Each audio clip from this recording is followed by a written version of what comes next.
right, so today we have Morgann Davis with us, and you are based in Lancaster, Pennsylvania.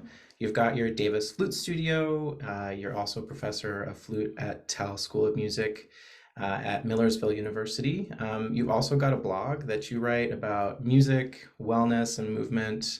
And then you also are a huge advocate for integrating yoga and movement and mindfulness and meditation into your music teaching. So thanks for being here today. Yeah, thanks for talking to me. Yeah. Did I miss anything in your bio there? I mean, you also are like a, pretty active performer in Pennsylvania as well. I know you do like Harrisburg Symphony and several other groups in the area too. Yeah, no, I think you covered all of it. I'm really lucky to freelance a lot here, so I get to play with a lot of really awesome regional orchestras. And I think the only other thing missing from the bio is Crazy Cat Lady. That's the whole that's the whole picture. Yeah, yeah. I do. I follow you on Instagram, so I get to see I saw your cat this morning, actually. It was Yeah. very cute. Um, Well, I want to start by talking about your flute studio first. You have you're originally from Pennsylvania and went to school at The Ohio State University. We're up in Madison, Wisconsin for a master's. You also spent some time in Yeah. France Mhm. with Jean Ferrandi, and now you are back in Pennsylvania and you've built quite a large studio there. Um, how did that start and how did you grow it from where it started? Yeah. Well, I think, I was teaching in Madison, so I had fallen into some students in Madison, and I had just some practical experience running a studio, giving weekly lessons and having a lot of students while I was there. And then when I moved to Pennsylvania, I really just wanted to move east again. I didn't really want to come like home to Pennsylvania, Mhm. although where I live is very different than where I grew up. And I think a lot of how I built my studio here is based on what I was missing when I was in school. So the things that I lacked growing up somewhere rural, and I had wonderful teachers once I hit middle school and high school, but there wasn't a lot of structure. There wasn't a studio sense. There was a lot of structure week to week in my lessons, but not where I felt like I was in a community of other people taking lessons. And so I think when I got here, that was I wanted to create sort of a culture of study for my students, that they knew other students who were doing what they were doing, that there was some community and camaraderie in that. And when I first got here, I knew absolutely no one. I Mhm. had no contacts. I wasn't really even planning on staying for that long, but there are a lot of really great music programs here. And I just started reaching out to teachers in those public school programs, private school programs. We have a lot of private schools, and and it just sort of took time to get to know people. And I did a lot of free clinics in schools, just so people understood that I was on the level. There was something behind, the flyers that I was sending out, and getting to know some of those students. And it definitely took, I would say, 3 or 4 years. And then after that, at that point, you can start to sort of generate based on people knowing each other and sharing recommendations. And Yeah, that was sort of how we got started. awesome. How and when did you start? When did that like start in Pennsylvania? I moved here in 2012, Okay. and I would say I had about a year of not really doing a lot Mhm. musically, just getting to know people, trying to find places to gig, and really freelancing picked up for me before teaching, which was a shock. Did not expect that, especially Yeah. having spent time in the Midwest where, you're really landlocked and there's only so much gigging to do, and people really hold on tightly to the opportunities they have, which, rightfully so. But so surprised when I moved here and just got to start playing and meeting people. And there's a really rich culture of music making in Lancaster, and I kind of got lucky in that sense when I landed here. And I'd say, studio wise teaching, all of that started really getting going for me in 2013, 14. Awesome. Mhm. And now it is what it is today. Like, how has it evolved like over time since you've gotten more students and more experience, obviously, teaching a whole studio? Yeah, I mean, It's been so fun. I think to have this like training ground of my own. It's like I'm learning with my students all the time. What can we do better? So we've gone through all kinds of iterations of recitals, just solo recitals and chamber music recitals. And then for a while, we were having a flute day just for the studio, which was so fun. And then, of course, COVID happened and that stopped. Yeah. And now that I'm at Millersville, Flute Day has moved and we're at Millersville and it's a totally different thing. But I think the biggest thing for me is that my students' lives keep changing. It's just what they're involved in. The amount of students I have that play travel sports, that are in a million activities, but still want to play their instrument, or maybe they love the flute, but they just want to be able to play better in band. There's so many different needs in my studio.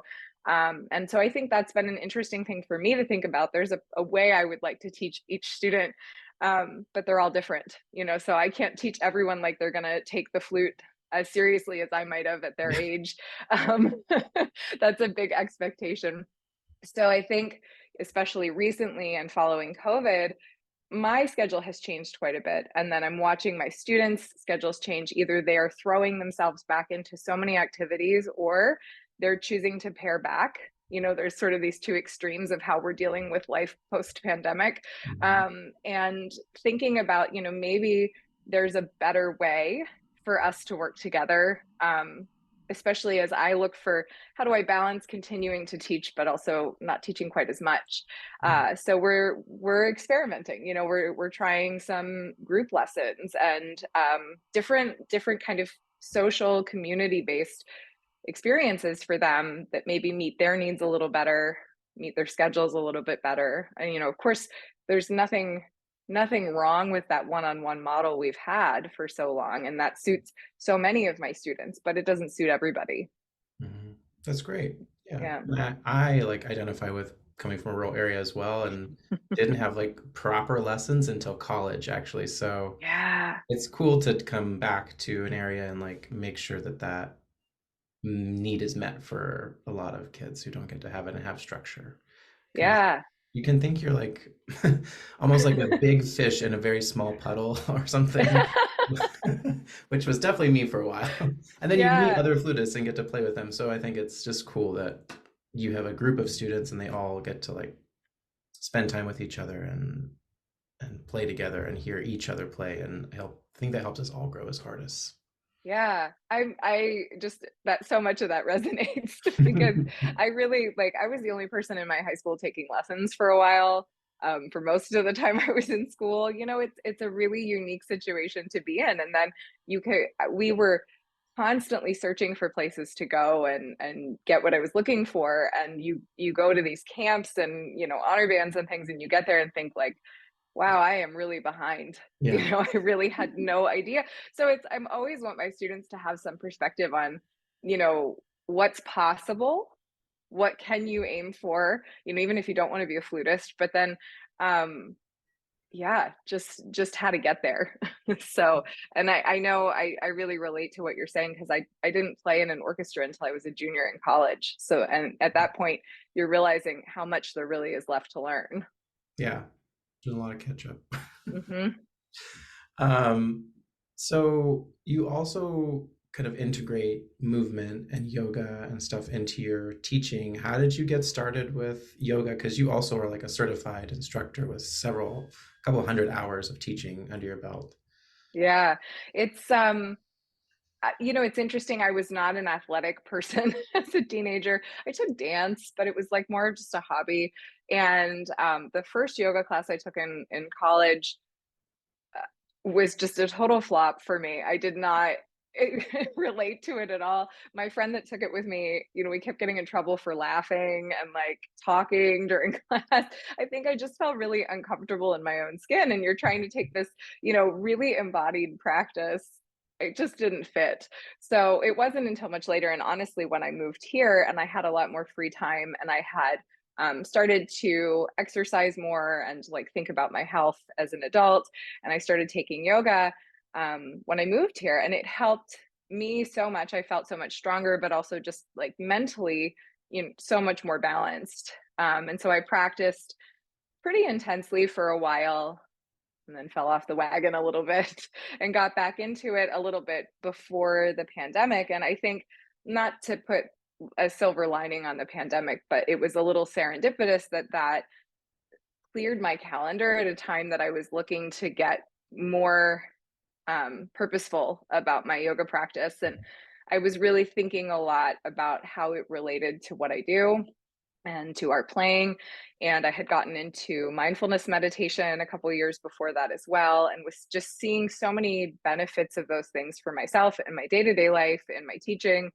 And so COVID was just the right time for me to do that 200-hour certification, which is sort of like your entry level certification, and not feel guilty for taking time away from the flute to do it. You know, Yeah. I got to get sort of serious and really embedded in that. And then right after I finished that, I started a mindfulness meditation instructor course, just things allowed me to use some of that time wisely. And then we had that really kind of painfully slow reentry. And I got to sort of observe everything I had learned in myself and watch what my students were needing. And that all came together in such an interesting way, just timing wise. And I think some of my teachers, and Jean especially, were so impactful in my study and understanding the way our body and the way our thoughts affect our playing, that I was primed for it a little bit already. Yeah, that's great. Hmm. So did you start like really integrating this more recently into like teaching?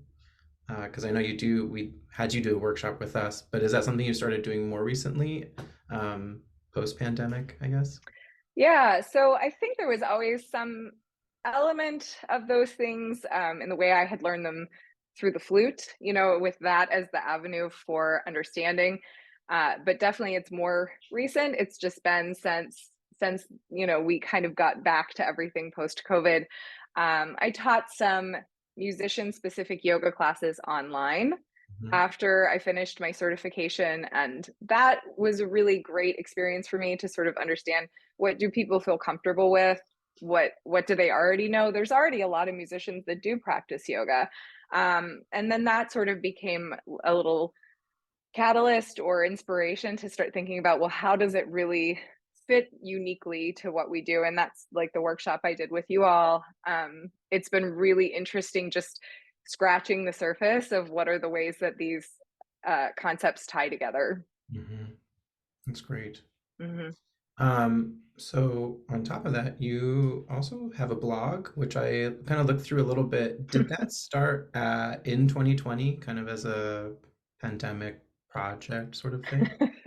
It did a little bit. Yeah. So I used to, this is like, let me date myself, because when Tumblr was first a thing, Uh-huh. I had a Tumblr when I was in grad school, and I mean, it was just like everybody had them, and you know, I was just sharing things that I thought were like brought me joy, Yeah. recordings I liked or experiences I had had or whatever. And so I had done some of that previously. And then I got a little what do I want to say, disenchanted with, you know, social media and online and all that stuff, and what am I really using this for? But we had so much free time, and it was I didn't figure anyone was reading it at that point, so it was sort of just like, well, it's a good place to sort of like work out some ideas and like things that we go through with teaching and performing. So yeah, I guess in a way the blog was a little bit of a pandemic thing. Hmm. I mean, I journal personally, like for my Mhm. own self. It's not for public viewing, but it helps me like clear my thoughts and work through things. I mean, what's it like starting a blog? Is it nerve-wracking to put that kind of stuff out there for other people to read? I know it would be for me.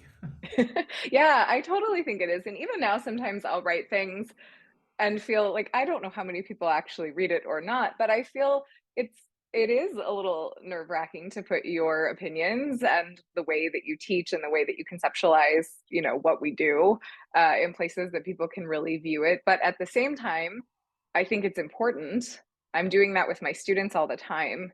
So it's important for me to feel like I know why I'm teaching the things I'm teaching, and if I think they're useful, to put them somewhere that maybe they can help someone else. But it definitely helps me codify my thoughts. But I would say yes, I still feel like it's a little nerve wracking to sort Yeah, of put it all out there. yeah. Do you have like some favorite topics that you've covered or wrote about? Yeah, I love to think about practice. So I think there's a couple of things I've written about practice that I wish I would have sat down and figured out for myself when I was younger. Mhm. But I love writing about things that come up in yoga that are maybe like a little abstract that I think really apply to playing. Um, if people are familiar, I think at a base level with yoga, you've probably heard people talk about chakras. Like all this stuff carries a little bit of a stigma, I think, because you hear that all these yoga terms and you're sort of like, "Oh, okay," like, or at least I think a lot of people are. But there's a couple different things on the blog about the different chakras and what they relate to, or yoga, in yoga, where maybe the throat chakra is expression. And so, what are some physical exercises for this area of the body that are, yoga based? And how do they fit in with flute practice or flute performance? So, I really like writing about that stuff and thinking about just performance anxiety, and the stress that comes along with what we do. I know when I got into mindfulness meditation, I kind of went through uh, a rough patch. I had a very stressful year and a half, and was looking for tools. So I think it's been helpful for me, cathartic for me to write about those things, but maybe helpful for other people. Yeah, makes sense. I've been doing not doing like a lot of meditation, but I've started Hmm. going to there's like a workout class here down the street that's called Mind Body Project, and it's really great. Yeah, Kind of incorporates like some meditation prior to the class and after, and also you kind of focus on breathing and bring it back into the workout. So I think it's great and very helpful. And I've always found yeah. practice sort of meditative or something. Like you really have to like cut out distractions to be able to take in what you need to when you're actually practicing. Yeah, that's awesome. And I think you're really onto something. I mean, there's so much research now too about the breath and the way that we breathe. And so that's something really interesting for musicians, especially those of us that play wind instruments or sing. Mhm. We have a very particular way we learn to use our breath and our air when we're playing, but there are other practices with breathing that can be really helpful for us. And I think give us a different scope when we're playing our instrument. But what you said too about practice being meditative, I totally agree with that. And I wonder sometimes too if that's why so many of us identify with a meditation practice or yoga. And, some depending on what version of those things you're doing, a lot of them came out of sacred practices, and most of us don't practice them that way. But there is something that creates some sanctuary about carving out that time to be intentional with yourself the same way we do when we practice. Mhm. And I think they're very related. Yeah. Yeah. I think, yeah, breathing is important. I think my colleague Kim was talking about a book she had read about how important it is, it actually is to like breathe through your nose a lot. And I Yeah, also see I these ads for like this is totally unrelated, but related, these like lip covers that you like sleep with so yes. you can breathe through your nose. Yeah, the book I would just guess that the book she's talking about is Breath by James Nestor, because I it think really so, got yeah. it got big last. It's a great book. It's totally worth reading. Um, but he talks a lot about why it's so important to breathe through your nose, and he's the one who really, I think, made it like mainstream to think about Hmm. covering your mouth when you sleep. He talks about taping your mouth, Hmm. which I think would feel completely claustrophobic. Yeah, But yeah, fun. yeah. Um, so you are sort of in the process of developing a new workshop, and you're going to be doing it next year. By the time this airs, it'll be coming up pretty soon. Tell us a little bit about what that workshop is about, and what you'll be covering. Yeah, so it's still in the works. But I think sort of similar to the body of sound workshop that I did with you all, what I intend to do is to keep exploring the mental and physical pathways that we create in our practice and playing, and what we can do to be really healthy about that. So, some movement, some mindfulness, and then combining those things into flute playing, how we plan our practice, how we approach a performance. Wonderful. Hmm. Awesome. And that Yeah. will be hopefully like early March is what we're thinking. Yes. Yeah. Hopefully, right at the beginning of March and online. So, and I'll um, hopefully have. I'm sure by the time this airs, it will be Yeah, nice we'll and share some detailed. links for it for sure. Yes. And then you also do kind of a monthly newsletter too, that kind of, I think you promote some of the fresh blog posts, but you also have exercises and other things that people can read. What else could people find in your monthly newsletter? Yeah, that actually has been one of my favorite little like side things that it's so not doesn't seem like such a big deal, but I really enjoy doing it. It's fun to sit down at the end of each month and look back and, what was I thinking about when I was teaching and practicing. I'll include things my students are doing in there and performances I have, but also workshops, presentations that are upcoming, performances. And then always a book review or a book recommendation I love to read. So every month I try to throw in, like, this was my favorite book this month and a little bit about why. And at the end of the year, I always do like a best books of the year.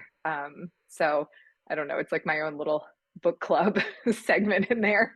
And then the mindful moment in each newsletter is something actionable, something small Mhm. and practical that people could easily integrate, for a week, or that might be useful to your routine. Or sometimes it's an exercise that addresses a specific part of the body.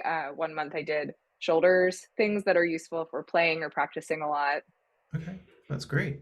And people can sign up for that on your website, which is great. Yeah. You also post on social media quite a bit. Like I see them on a pretty regular basis, like just like positive affirmations, I feel like, which sometimes I'm like, "Oh, I needed this today. That was great." So I'll put your socials down below the video too, so people can take a look at that.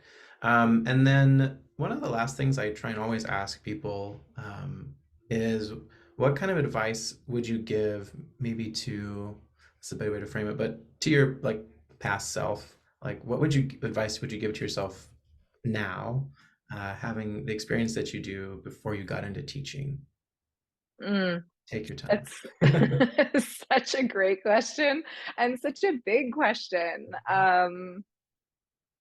Yeah, I think probably the advice I would give myself, man, is to trust yourself, is to trust the work you're doing, and that there's something to share. I think it's easy when we're getting started to feel like maybe we don't really have anything to offer, and it's true that as we get older and more experienced, we have more things.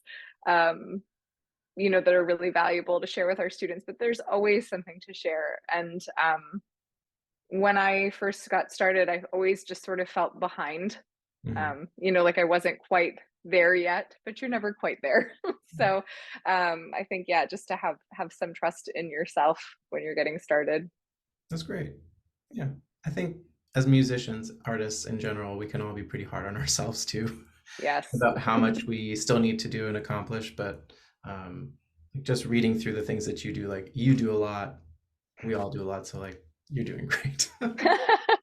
Well, I think, don't we wish all of us that we could go back 10 years and show ourselves where we're headed? That might Exactly. ruin it a little bit, but it Yeah. would be great to know. I think that's the other advice, is just to stick with it, just stay the course and keep following your instincts. You'll find things that maybe weren't where you thought you were headed, but are things you're meant to be doing. And you always have to listen to your gut.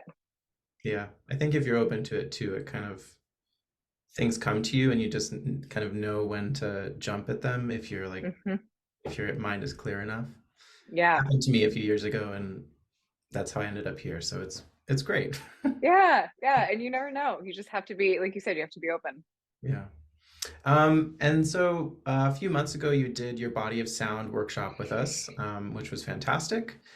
So after this releases, we're actually going to also premiere that workshop for everybody to watch. So keep an eye out for that. It's going to premiere a couple days after this does as well.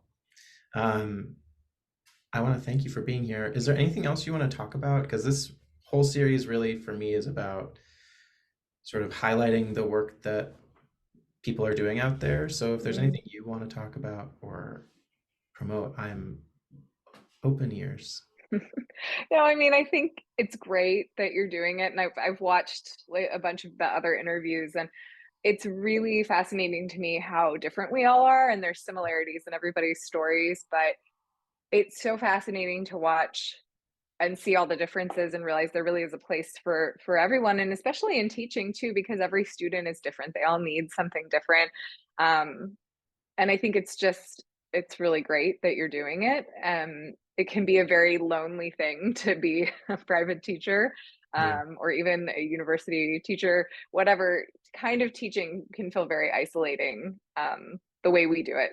And I Hmm. think it's great to hear how other people are approaching it. And, it really made me think as I was thinking about this, and sort of like thinking ahead to talking to you about the way that my teachers all impacted my playing, but really my life, Hmm. just because they were participating and really seeing me as a person. So I think it's really neat to highlight what people are doing in their teaching. Great. Well, Mhm. I think that's a great note to end on. So thank you so much again for doing this. I'm going to put links below the video of your website, your social media. I highly recommend signing up for your newsletter and checking out your Instagram feed because it has some great positivity all the time and cute cats. That's the And important then part. stay tuned because we will have your workshop premiere as well. And also look forward for your new workshop that will be something you can sign up for, and it's online, so anyone can join, which is great. Yeah. All right. Great. Thank you so much. You're welcome. Thanks for tuning in. If you want to learn more about our guests, there's more information below. If you're a teacher, make sure to sign up for Club FCNY to unlock free shipping, extended trials, and commission for teachers, as well as other exclusive benefits for you and your students. As always, remember to like, comment, and subscribe.